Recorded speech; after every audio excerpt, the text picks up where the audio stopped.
Hello everyone and welcome to our extra round 1 match.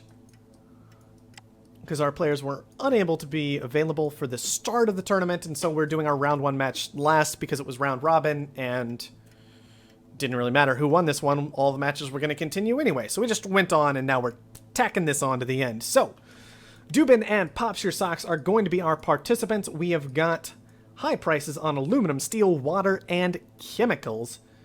This time around, glass being consumed by the colony at a neutral starting price, just cheap electronics. Might be tempting for a robot this game. However, we had scavengers found almost simultaneously at this point. It does look like Duban was just a little bit faster. I think that was almost simultaneously, unless I just completely missed Duban's found. Maybe I don't even know. Look, it's been a long day. I'm not entirely sure. Duban founds first, though. And Popsursocks is going to get that extra claim. So probably a pretty nice advantage over to Popsursocks as long as he's happy with his territory, which I imagine he is. Both of them have reasonable carbon, it looks like. Yeah, reasonable carbon for both. A little bit better for Popsursocks, in fact. But Duban has the better aluminum immediately. Interestingly enough, did not take the aluminum adjacent, but the one far away. I do not understand that at all.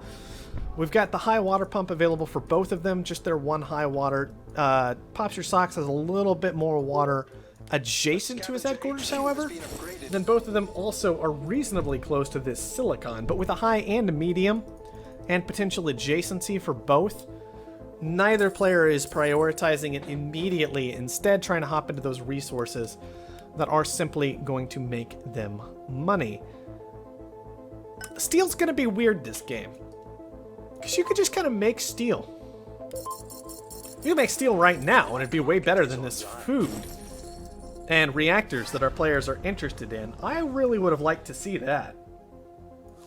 Oh, and in fact, we do have Popsursocks going to go ahead and move into that steel market. Now, steel's a bit deceptive in some ways, because it'll never make you as much as it tells you it's going to make you, because it costs iron to put down the steel in the first place, right? Which is actually pretty significant in how much it drives that price up. You can see we're up to $28 steel now very, very quickly. And that's just off Popsursocks putting these steel mills down at all. Because it costs 20 iron as an investment per steel mill just to get the steel production started. But regardless, it should still pull in a fair amount of cash, and then it's pretty easy to just go ahead and transition out of it cleanly later on. You can even potentially maybe plan on taking an iron later, since you know that you're going to drive the steel price up. Just an interesting situation all around. But you can see Duban has managed to push to HQ level 1 first. Popsursocks should be very close behind, though. Yeah, not too far away. I think it's mostly this. Popsursocks went after a claim, whereas Duban went after a power surge. And that power surge is going to be way more effective in the short term than the claim. So even though Popsursocks kind of had, I would say, better production with those steel mills making plenty of money very easily, unfortunately the rest of his production was shut down. I think that power surge hit 5 tiles. And so that 5 tile power surge, that is a lot of money. A lot of money that Popsursocks isn't making, and it allows Duban to take an early upgrade advantage.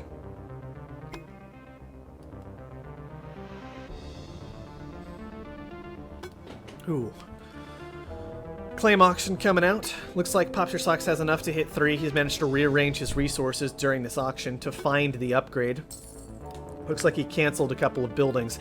I don't actually agree with that. I think most of the time, when you can't use all the tiles you already have, you should go ahead and finish whatever it is you're doing. The exception to this rule is if your new claims are going to be primary resources almost exclusively, then they don't cost anything to build, so you don't need to worry about it. Or if you have really high priority tiles that you need to be absolutely sure you claim as soon as possible. In this case, Popsursocks might have seen it as, I really want this silicon tile, so I'm just going to take my upgrade just to get this silicon tile, even though it costs me a lot of money. Now it looks like he's moving around some of his electrolysis, grabbing an extra water pump here. I do find it interesting that Duban managed to take both high water pumps. So even though Popsursocks has this kind of adjacent water with better adjacency, Duban's production is still better on 2 tiles to 2 tiles right now because it's 2 apiece instead of 2.25 and then 1.5. Not much better, but still better. And a little bit less vulnerable to black market, of course, because they're a little bit more spread out. So there are advantages to these separated high water tiles, certainly. Alright, cash pretty similar. Popsursocks threw down pirates trying to intercept some carbon over here. That's reasonable, although carbon not all that expensive. There is a lot of it going to be consumed across the course of this game. Both players are going to want a lot, and so I think that's still totally acceptable use of black market. Duban, though, he's just sitting on a lot of food, and he's making sure to keep that price high. Not selling that down immediately, wants to make absolutely sure that he is keeping that price high to give all this extra debt to Popsursocks, and then he'll sell it down once he actually has a use for the cash. But there's no reason for him to turn that food into cash until he needs to actually buy something. And so you can see that he's just trying to keep that food price high, sold down for a moment to make sure that he could finish some transitions, it looks like, maybe make a black market purchase.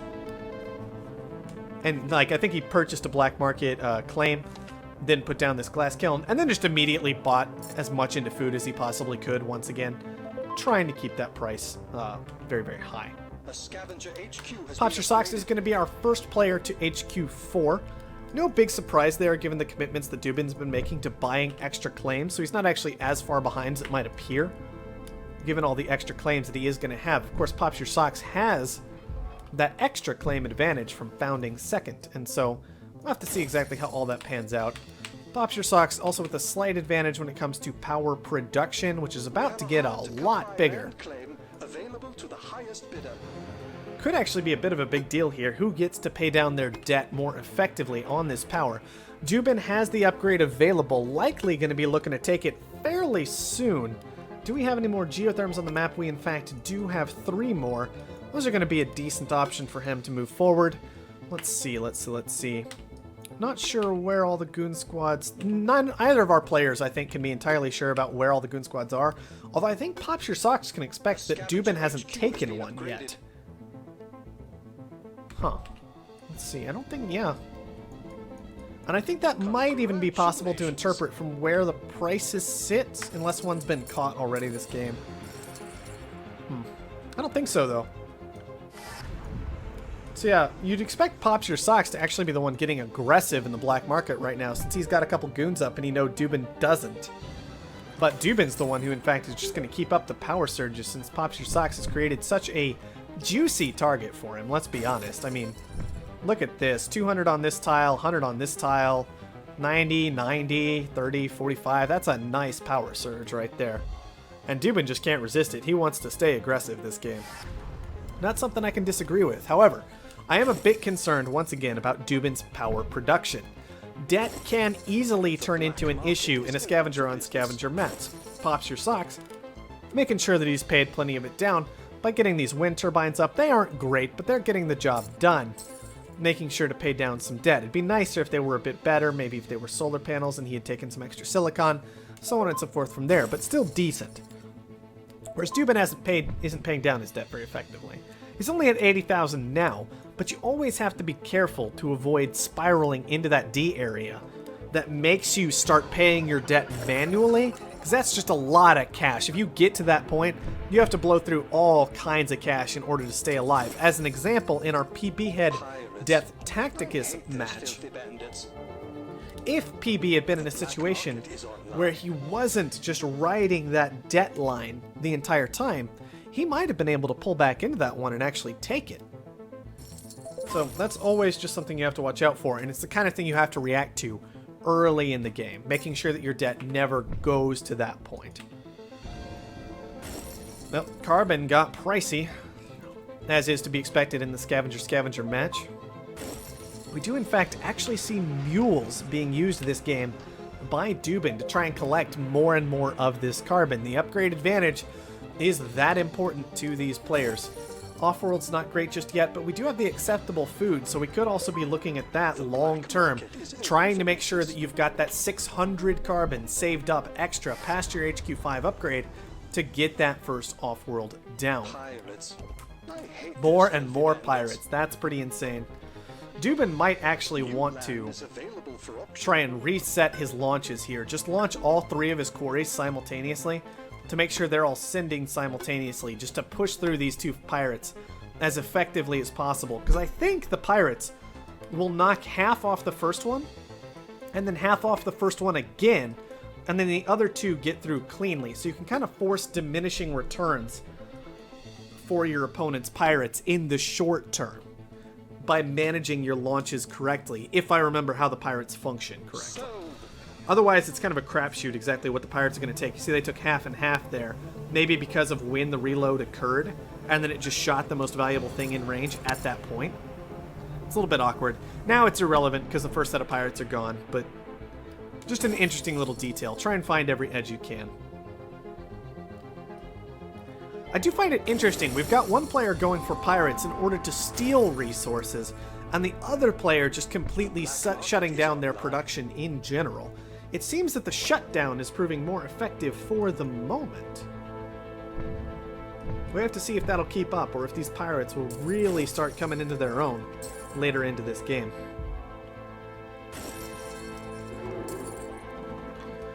Well, carbon's still the single most expensive thing besides glass. Definitely far more valuable than glass, given that it doesn't cost anything to produce that carbon. Pirates already cleaned up everything they can. And now, well, that's a fair amount of either cash in Duban's pocket for the time being, or he can leave this price high, make it hard for Popsursocks to upgrade. You can see even on all this money, Popsursocks can't even upgrade yet, just because he needs so much more in order to push to that upgrade. Popsursocks is looking more like he kind of wants an HQ4 Offworld, with the distribution of these resources in his stockpile. He's got the 100 electronics, he's got 80 glass. He had 100 glass, I think? No, he had, now, whatever. This patent lab changing to electronics always throws me off. That was a late, recent change to the game, relatively speaking, compared to the, you know, year plus I've been playing at this point. Anyway, Popsursocks, regardless of what he wants to accomplish to move forward, is going to have a really hard time with his high carbon price. So Duban has a lot of encouragement to do something like try and invest this carbon into an Offworld rather than selling it down for the cash. And so I'm kind of hoping he sticks to that direction, like keeps with his transitions, find ways to use this carbon directly so you don't have to sell it, but you can still invest it, rather than selling it to bring that price down. Unfortunately, Duban's going to go ahead and sell it now. Not the play I would have liked to see. I think you can get clever there and be interesting as long as you can maintain these power surges. Well, and there go the power surges again. Buy the carbon! Buy the carbon quickly! Take it! But unfortunately, you can see Popsursocks, even with his elemental quarries online for just that short period of time, he has managed to build up quite a stockpile of carbon. So he's getting a lot closer to that upgrade now.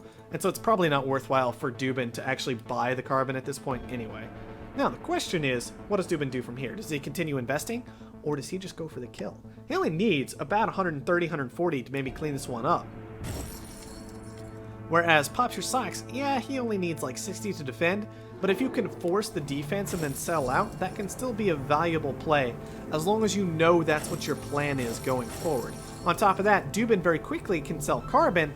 That makes Popsursocks' stockpile far less valuable because so much of it was carbon, and suddenly Popsursocks might not have the cash to defend at all, because Duban took all that money first. Well, we'll just have to see how it pans out. Duban can afford one more immediately. Popsursocks, yeah, he just doesn't have it. All this carbon became worthless very, very quickly. I love that out of Duban. He's just like, all right, you can't upgrade, you can't upgrade, you can't upgrade, you can't upgrade because carbon is so expensive. Oh, look, you need money, not an upgrade? Now carbon's $10. Good luck, have fun, GG, I win. That's pretty ridiculous out of Duban. He was going to take it in just a moment there, but Popsursocks goes ahead and throws out the concession, which means that we end up with a 5-4 tie between Duban, Blackmagic, and Gameslayer. That was very interesting, wasn't it? Yeah, the only goon squad Duban has. The power surge manages to hit it, exactly. So, the 5-4 tie I think we ended up with a 3-way tie, even at based on tiebreakers. Like, at that point, you could start working out, instead of just who beat each other, who beat PB and DT, because those are the two important ones. Like, if anybody managed to beat them, like, Duban beat DT, which would help out in a different, like, tiebreaker format. That would help his tiebreakers out a lot, for example. I don't remember who else beat PB. It was in the first round. No, it wasn't in the first round. It was the first one that I broadcast of him. Oh, Gameslayer beat PB. So Duban and Gameslayer both managed to beat PB, so blah. Never mind. No, Duban beat DT. Gameslayer beat PB. Guys, it's been 4.5 hours.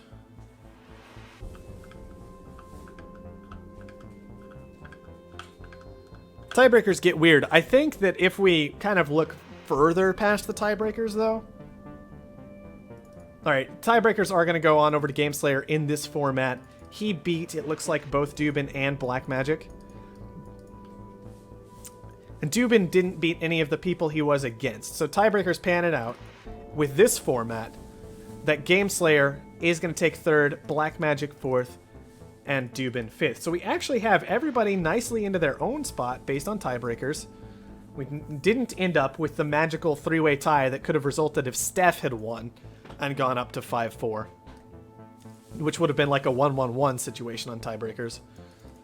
But so that means that our order is DT, PB, Gameslayer, Blackmagic, Duban, Popsursocks, Stef, Kingmorgan / Lyle. So mostly Lyle, because Kingmorgan just lost all his matches. Good job, buddy. And then Dermas and Abyss. But everybody picking up at least one win is always nice to see. Nobody ended the day with just a series of losses, which is always nice to see that the players are close enough to have that happen. All right. With that, I've been broadcasting for like literally 4.5 hours. I need to rest. So I am going to work my way on out of here. If anybody else would be interested in streaming Offworld, please feel free to let me know in the next couple of minutes and I will toss you a host. But for now, I'm going to wrap things up for me. So thank you everyone for watching, and I'll see you next time.